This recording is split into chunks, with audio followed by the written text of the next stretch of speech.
With everything that's going on in the world today, it's time for a break from everything that's going on in the world today. We're going to talk about brands. We're going to talk about brand building, brand development, all things brand, who's getting it right, who isn't getting it right, and all of that. We're going to do that with Ulli Applebaum, who is a brand strategist and with First the Trousers. And he's going to explain all that. Uli, welcome to the program. Thanks for having me, Dave. Excited to be on your program. And now you are based in Minneapolis, Correct. I mean no offense by this, you do not have a typical Minneapolis accent. So walk I us through kind of how you got to where you are today. I have what I call an Eastern Minnesotan accent. No, as you can hear clearly, I'm a German. I moved to the US to Minneapolis 2002, so like what, 24 years ago now. A year later, got married, have three children, and I'm now stuck here. And I say stuck, but in a very positive way. I love it here. The country has been good to me, but initially, I really always wanted to live in the US. I was attracted by the US, and I got a great job offer from a company called Fallon at the time, which was one of the top global advertising agencies. And there was a situation like when they called you, you didn't ask, who are you? You said, when can I start? And that's exactly how I came over here.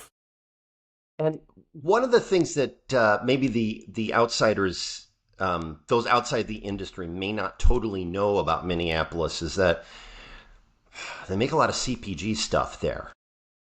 A lot of brands are based in and around the Twin Cities. A lot of Fortune 100 companies are based here, and anything from like General Mills, post-consumer brand, but you also have Ecolab, you have 3M, you have Honeywell, you have Target, obviously. You have what is it? I think it's Toro. You really have like a lot of companies, professional marketing organization based here. So you also have a very high density of really good advertising agencies that cater to these clients, obviously. And obviously, that also means a lot of smart talent. And the way it used to be described is you come to Minneapolis for the job because of all these opportunities and you stay for the lifestyle. And that's exactly what happened to me, really. So let's talk about, I guess, because you've built quite a body of work that's available online in books and strategy development cards and all of that. Um, I guess let's start with maybe the the process of brand development as it has been maybe upended by modern online behaviors or modern shopping behaviors and all of that. Walk me through how that has impacted the kind of work that you do. Well, to be honest, it distracting the work that I do more than it impacts the work that I do. Because yes, technology has changed. In the last 20 years, we had the internet, then we had social media, now we have AI, we have all this technology that is influencing and supposedly influencing our behavior. But what you realize at the core is that the human behavior and the human motivation hasn't really changed. Like before Facebook and Instagram, we would get together for a beer, you and I would show you pictures of my latest vacation. Now I just post it online, and you can see it directly. So the core behaviors, the core human needs and behaviors, I don't think have significantly changed. The way they are expressed, the way they are satisfied may have changed. So for me, there's a difference between the sort of like strategy, which is about understanding what people need or want, and how do you position an offering to make it appealing to them, and then how you bring it to life through which media, through now obviously social media and technology has uh, come into play here as well compared to television or radio or billboard and stuff like that. But it's for me, it's more in the execution than in the strategy development itself. From a strategic point of view, maybe what may have helped a bit, but again, it's misleading as well. It's like maybe we can understand consumers easier because of the technology we have at our disposal. But even that is a tricky situation because, it's like one thing that came with social media and the internet is like all of a sudden we can listen to consumers online and what they have to say about brands and stuff like that. But I'm not sure. Well, actually, I am sure that what you listen to online is not representative of what the core consumer segment that you want to target is basically. As a friend of mine said, he used to work on Wrigley chewing gum brand, and where it's like maybe we should listen to people online. And as a young strategist that was working with me, he said, if you're a young dude speaking about gum online, if that's what you speak about, you must be really boring. I'm not sure I want to listen to you, and that is a very fair point. So you got to be careful. It's not because you have access to the data and the information that it actually makes sense to your business, even though a lot of people try to sell you that ideology. I'm reminded of that old meme about the when Microsoft asks you, would you recommend Microsoft Office to a friend? And the response was, no, I'm not the kind of person who sits around at parties talking about how much I love Microsoft and Office. that's exactly right. And on a more serious note, it's like when you see all these sort of like backslash for big brands and stuff like that. A couple of years ago, you had Peloton, that this advertising that looked like the guy was terrorizing his wife.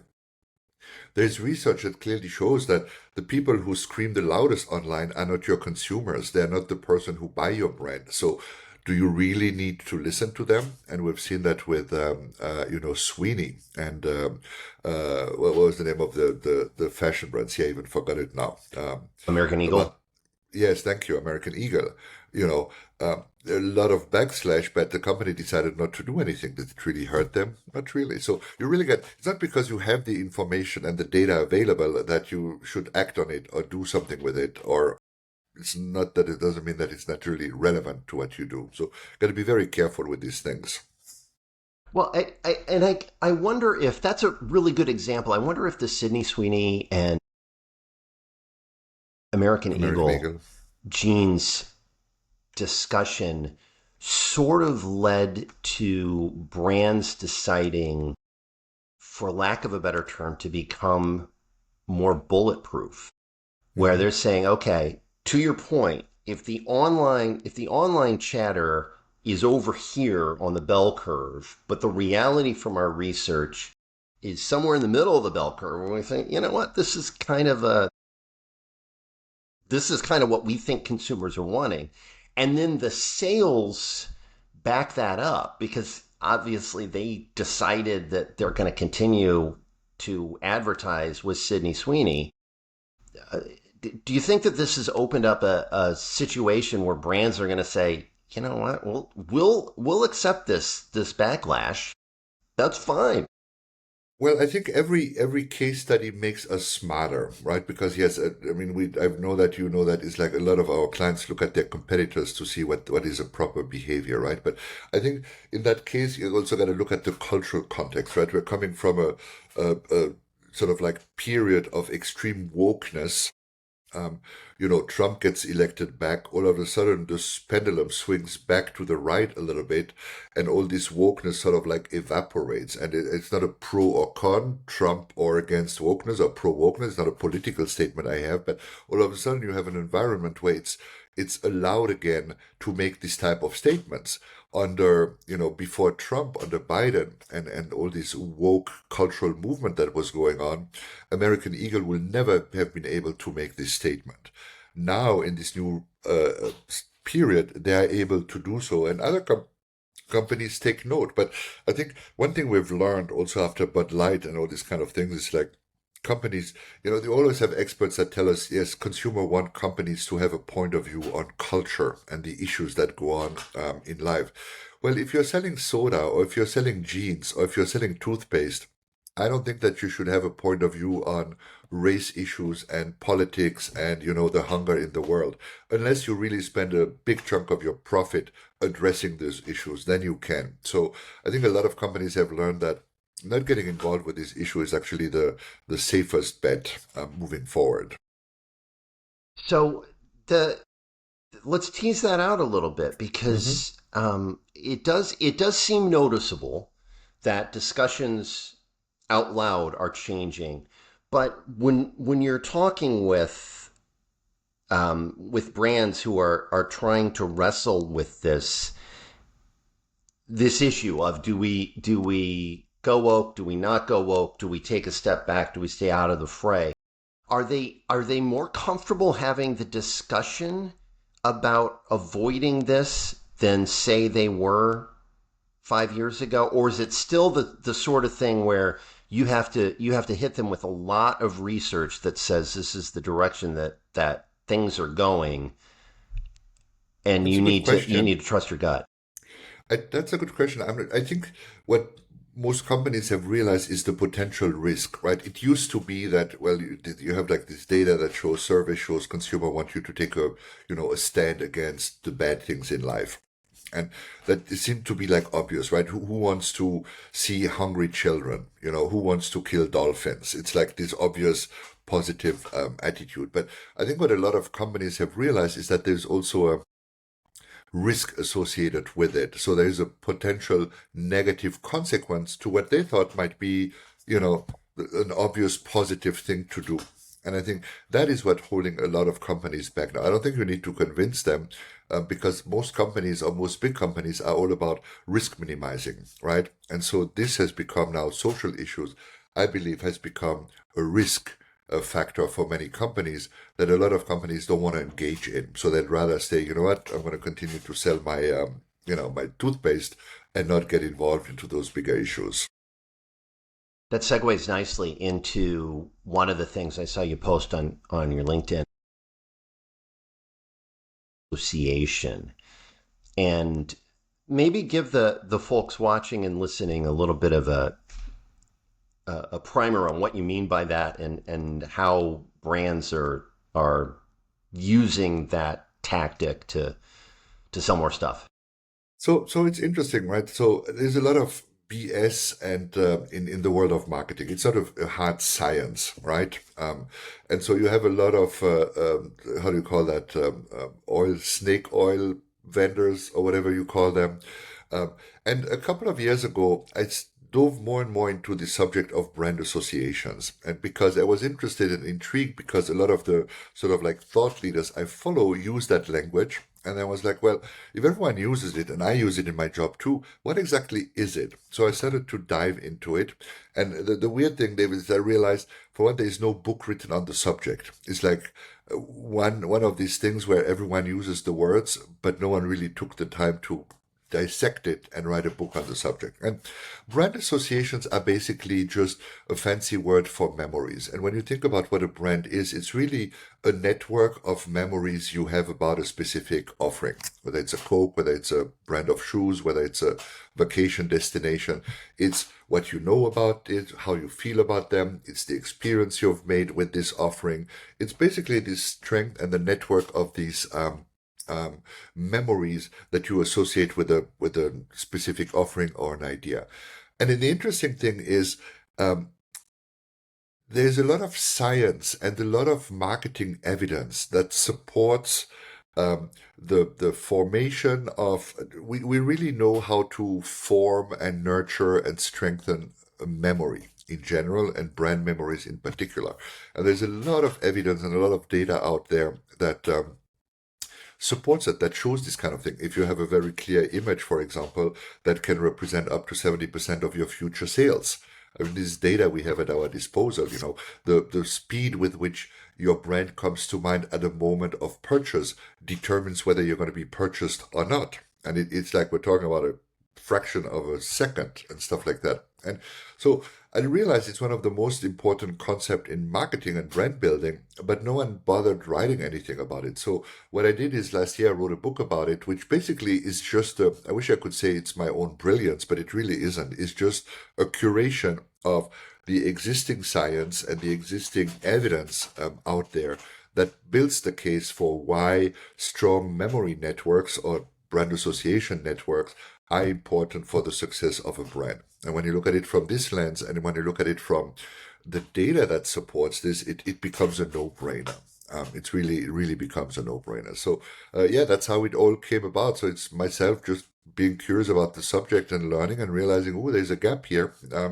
let's try to fill it. And oh, look at that! There's a tremendous amount of information available about it. Oh, let's try to curate it, and that's how the book came about, basically. So as you were explaining it, I think back to one of the more memorable ad campaigns from my youth, which was baseball, hot dogs, apple pie, and Chevrolet. And it was part of the jingle. And so now, as we gear up for America 250 and people are becoming more nostalgic about the past, that's the first thing that pops into my mind when I think about brand associations. Is that's in line with your research? Absolutely, absolutely. So this is basically what sticks in your brain when you think about a specific brand, and it's not unusual actually for a lot of those big brands that people remember something really memorable from like 15, 20 years ago, and that's just part of the um, the way we memorize information. And as a brand strategist or brand marketer, you want to be aware of these memories because maybe you can revive them. Maybe we can, to give you an example, I mentioned in the book is McDonald's a few years. Was starting to not do too well in terms of brand perception because there were like sexual harassment lawsuits against the company. There were some issues around the quality of the food, so they were getting like a lot of negative press. And so the way to address this is either you can say here are all the rational reasons why everything you say is wrong, which never works with consumers, or you have the other approach that says one of the observation was that we all have our unique order at McDonald's. Um, and it's like a collective truth that we all have. So what I do is sometimes I, go through a drive-through when I'm like on the road or driving somewhere, like on a road trip, and I always take three cheeseburgers and a milkshake vanilla. That is like my to-go order. Has always been. And it turns out that the majority of consumers have this to-go order. So McDonald's decided to tap into that and really make a big campaign out of this. So basically remind people what emotional connection and memories they have with the brand.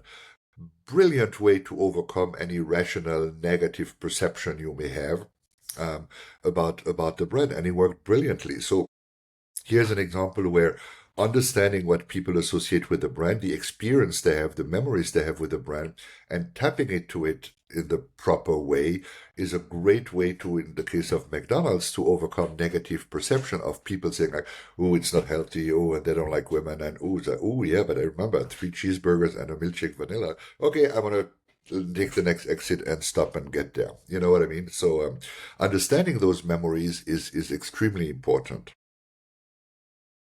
Are there other examples that you're seeing these days about, or other examples of brands that are doing this sort of thing effectively and well when it comes to brand Um, association? Well, I think what you have is you start to, well, yes, first of all the big brands that are really successful, and I'm not talking about the Nikes of this world, but when you think about a company I really admire because of its marketing capabilities, it's the Mars company, um, the makers of Mars, Snickers, etc., etc. Um, when you look at these brands, Snickers, hungry, why wait? Or you're not yourself when you're hungry. They really master the art of understanding what to associate with their brand and communicating it in a fresh way, but consistently over not weeks, not months, but literally decades, right? So Snickers, the hungry why wait approach, the need states it taps into, hunger satisfaction, has been the same for the last 20 years. When you think about Kit Kat, I think it's a Nestle brand. Uh, you know, take a break, take a Kit Kat. This claim has been around for 20, 30 years. So it's absolutely mind blowing. And it would be so easy to say, oh, consumers are tired now of it, or, um, things have changed. Kit Kat needs to make a statement about, the pandas in the world. It's like, no, no, no, no, no, no, no. Stick to what you have, continue to communicate this association, always in a fresh way, right? Only in a relevant and refreshed way, and you're going to succeed. And that's exactly what's happening. So it's not the often it's not the glamorous Nikes and Apples of this world. It's sort of like other brands that are doing this rigorously and successfully over time, and they just do it brilliantly. So it's part. sociology, part psychology.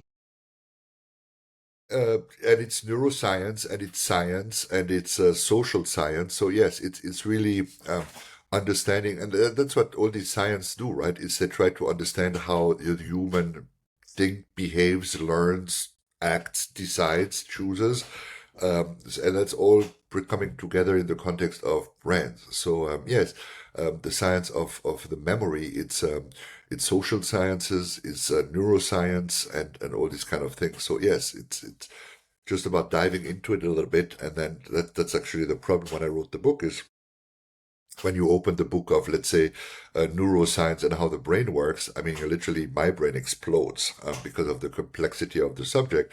So bringing it down to principles that are accurate scientifically, but applicable and manageable in the everyday marketing of brands was a bit of a challenge, but I did it, I think. Um, it, it, as you're talking through that, I'm also thinking about the World Cup beginning,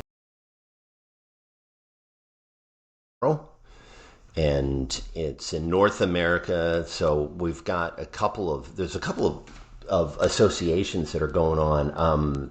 It's the first time ever in Canada, so I think part of the Canadian association with it might be a little different.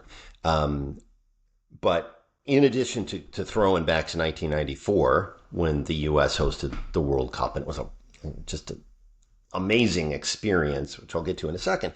86 was the last time that it was in Mexico, and so there seems to be, and I get spinning the dial. I'll see some of the Spanish language channels here, um, and I think back to what as you do the nostalgia thing. There's always those brands that you associate with the World Cup. McDonald's is one of them. Coca-Cola is one of them.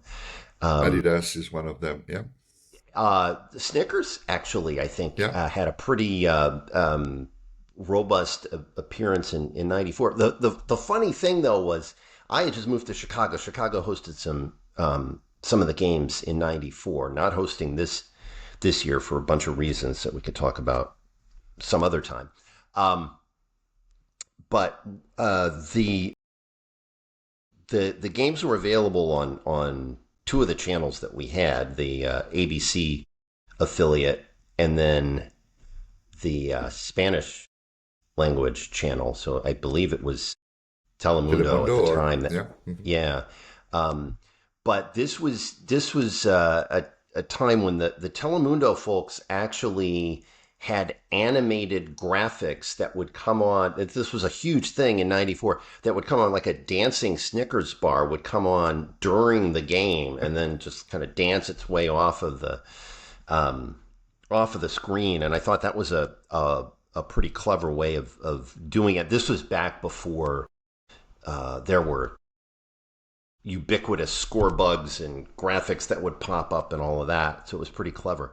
Um, but it seems like a long-winded way of talking about the World Cup. But it seems like the brands are also tapping back into that sort of brand association memories of World Cups gone by, And always nostalgia have, to be thing. honest, and always have. So with the World Cup, what's interesting, there's a big culture, especially from a US perspective, right? Is um, we think the Super Bowl is a big event. The World Cup compared to the Super Bowl compared to the World Cup, it's a dwarf in terms of global popularity. And the reason is when you think about it, all around the world, and I had the same. I grew up in Africa the first 10 years, and then in Belgium during my teenage years around the world, starting at like what, 3, 4, 5 years old, when you start to be able to walk and run, you play soccer with your friends in the street, in the backyards, everywhere. So you spend your days playing soccer. So, a global, like the World Cup is sort of like a global event which allows you to combine your own experience, your games in the backyard, your national identity. So it's tremendous, rich, and positive um, sort of like events going on. Of course, as a big brand, you want to be associated with that. because of all the positivity and all the great feelings you have towards this moment. So you're really transferring positive emotions from the event to your brand and vice versa, right? It's like by association. If you stand next to a good-looking girl, you're gonna look smarter and probably better looking than if you don't. Um, you know, as basic as this sound. So yes, this has always been a tremendous opportunity, and it's worth hundreds of millions, right? Companies spend a lot of money to be associated with that and to be the brand in the stadium, to be the brand on the banners in the stadium, and all these kind of things. So yes, it's a um, tremendous cultural opportunity. And the other beauty of that is it allows you, it's a very limited period of time. It allows you to reach, I don't know what the viewership is of the World Championship, but I would guess it's like billions of viewers, right? So it's the one event every few years that allows you to reach billions of people with one go, which is amazing. So if I'm, let's shift gears a little bit. Let's say I'm a brand marketer, but I'm not working with Coca-Cola or McDonald's budgets, but I'm still trying to tap into some of the successful things that they've done, and I don't have a lot of resources. What are some of the things you would tell them as a marketing genius?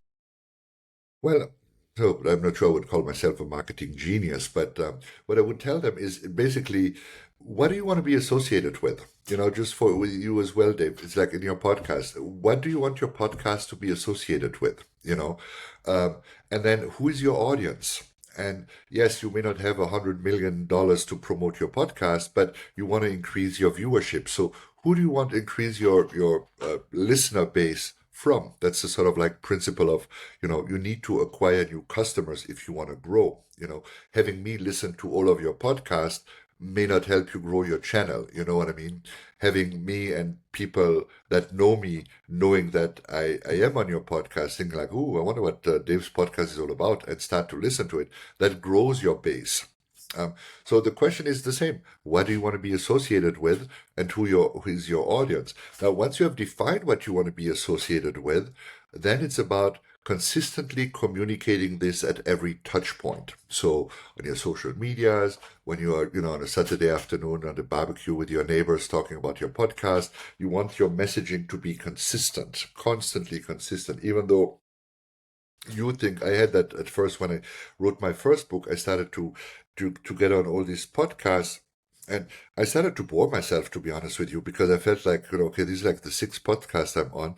I'm always saying the same stuff about the book. I'm really boring myself. But the reality is it reaches new audiences, people who haven't been exposed to me and my book before. So consistency. And another element which a lot of companies ignore is what we call distinctive brand assets, which is a visual cue or an audio cue or some kind of like mnemonic device that you can associate with you.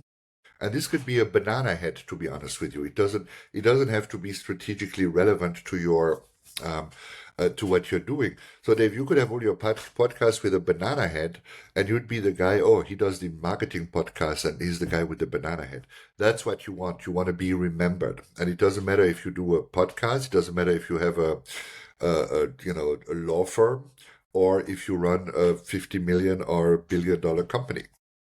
Principles are the same. Why? Because it's not about the money you have, it's the impact you leave in the memories of the people you want to attract. And whether it's a Coca-Cola drinker or, a podcast listener, the mechanism in the brains are exactly the same. It's because it's in the brain. It's not anywhere else. What are the brain science things that people might be missing?